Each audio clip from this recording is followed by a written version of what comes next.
Hello. പ്രത്യേകിച്ച് റൂട്ടീനൊന്നുമില്ലാത്ത ഒരു morning ആണ് കേട്ടോ ഇന്നത്തെ. ജുഗുനു ഇവിടെ ഇല്ല, നാട്ടിലാണ് കേട്ടോ. അവൻ ഓൾട്ടർനേറ്റീവ് വീക്സിൽ ഇപ്പം നാട്ടിലാണ് നിൽക്കുന്നത്. നാട്ടിൽ നിൽക്കും, ഇവിടെ നിൽക്കും, നാട്ടിൽ നിൽക്കും, ഇവിടെ നിൽക്കും, അങ്ങനെയാണ് കേട്ടോ. അപ്പോൾ ഞാൻ ദേ രാവിലെ തന്നെ ഇന്നലെ വാങ്ങിച്ചു വെച്ചാൽ പച്ചക്കറികളും കാര്യങ്ങളൊക്കെ കഴുകുകയാണ് കേട്ടോ. അതൊന്നും കഴുകിയിട്ടുണ്ടായിരുന്നില്ല, അങ്ങനെ തന്നെ വച്ചേക്കായിരുന്നു. പിന്നെ പാലൊക്കെ വന്നിട്ടുണ്ടായിരുന്നു. അപ്പോൾ ഇടയിൽ ചായ ഉണ്ടാക്കുന്നുണ്ട്, ക്ലീൻ ചെയ്യുന്നുണ്ട്. എനിക്ക് ആ ഭാഗങ്ങളൊക്കെ ക്ലീൻ ചെയ്തില്ലെങ്കിൽ ഭയങ്കര അസ്വസ്ഥതയാണ്. അപ്പോൾ ഞാനതൊക്കെ ആദ്യം തന്നെ ക്ലീൻ ചെയ്യും രാവിലെ എഴുന്നേറ്റ് കഴിഞ്ഞാൽ തന്നെ. അത് കഴിഞ്ഞ് നമ്മൾ ഇന്ന് ബിരിയാണി ഉണ്ടാക്കാനുള്ള പുറപ്പാടിലാണ് കേട്ടോ. വെജ് ബിരിയാണിയാണ്. പല ആൾക്കാർക്കും വെജ് ബിരിയാണി എന്ന് പറഞ്ഞൊരു സംഭവം ഉണ്ടെന്ന് തന്നെ അറിയില്ല. പക്ഷെ അങ്ങനെ ഒരു സംഭവം ഉണ്ട്. വെജിറ്റേറിയൻസിനോട് ചോദിച്ചു കഴിഞ്ഞാൽ അറിയാം.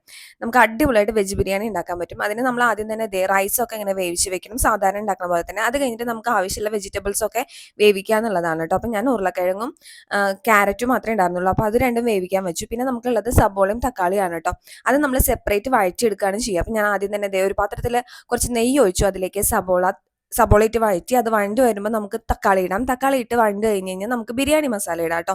അത് കഴിഞ്ഞിട്ട് നമ്മൾ വേവിച്ച് വെച്ചിട്ടുള്ള ബാക്കി എല്ലാ വെജിറ്റബിൾസും കൂടെ ഇട്ടിട്ട് നല്ലോണം മിക്സ് ചെയ്യുക. ഇത്രയേ ഉള്ളൂ വെജിറ്റബിൾ ബിരിയാണി ഉണ്ടാക്കാനുള്ള പരിപാടി. നല്ല രീതിയിൽ നമ്മുടെ ആ റൈസിന് പാകത്തിന് വെജിറ്റബിൾസ് എടുത്ത് മസാല ഒക്കെ പാകമായി കഴിഞ്ഞ് കഴിഞ്ഞാൽ നല്ല അടിപൊളി ടേസ്റ്റാണ്.